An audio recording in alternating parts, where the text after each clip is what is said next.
एक समय की बात है। एक घने जंगल के बीचों बीच एक नदी बहती थी। उस नदी में एक मगरमच्छ रहता था। मगरमच्छ की पत्नी को मीठे फल खाने का बहुत शौक था। नदी के किनारे एक बड़ा जामुन का पेड़ था, जिस पर हर दिन एक बंदर आकर मीठे मीठे जामुन खाता था। बंदर और मगरमच्छ की अच्छी दोस्ती हो गई थी। हर दिन बंदर कुछ जामुन तोड़ता और मगरमच्छ को भी खिलाता था। एक दिन मगरमच्छ की पत्नी ने कहा, ये जामुन तो बहुत मीठे हैं। जरूर इस बंदर का दिल भी उतना ही मीठा होगा। मुझे बंदर का दिल खाना है। मगरमच्छ को यह सुनकर बहुत बुरा लगा, लेकिन वह अपनी पत्नी को खुश करना चाहता था। उसने सोचा कि किसी तरह बंदर को धोखा देकर उसकी पत्नी की इच्छा पूरी करनी होगी। अगले दिन मगरमच्छ ने बंदर से कहा, तुम हर दिन मेरे लिए जामुन लाते हो, आज तुम मेरे घर चलो।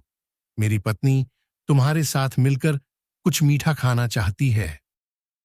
बंदर खुशी खुशी मान गया और मगरमच्छ की पीठ पर बैठकर नदी पार करने लगा। जब वे नदी के बीच में पहुंचे तो मगरमच्छ ने बंदर से कहा, बंदर भाई, मेरी पत्नी तुम्हारा दिल खाना चाहती है, इसीलिए मैं तुम्हें लेकर जा रहा हूं। यह सुनकर बंदर घबरा गया, लेकिन उसने अपनी सूझबूझ से काम लिया। उसने कहा, अरे मगरमच्छ भाई, तुमने पहले क्यों नहीं बताया? मेरा दिल तो मैंने पेड़ पर ही छोड़ दिया है। मुझे वापस ले चलो, मैं दिल लेकर आता हूं। मगरमच्छ ने सोचा कि बंदर सच कह रहा है, इसलिए वह उसे वापस पेड़ के पास ले गया। पेड़ के पास पहुंचते ही बंदर जल्दी से पेड़ पर चढ़ गया और ऊपर से मगरमच्छ को चिढ़ाते हुए बोला, अरे मूर्ख मगरमच्छ, क्या कोई अपना दिल निकाल कर रख सकता है?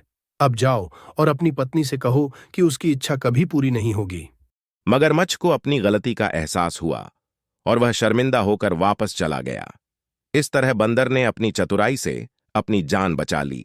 शिक्षा। इस कहानी से हमें यह सीख मिलती है कि बुद्धिमानी से कठिन परिस्थिति से बाहर निकला जा सकता है।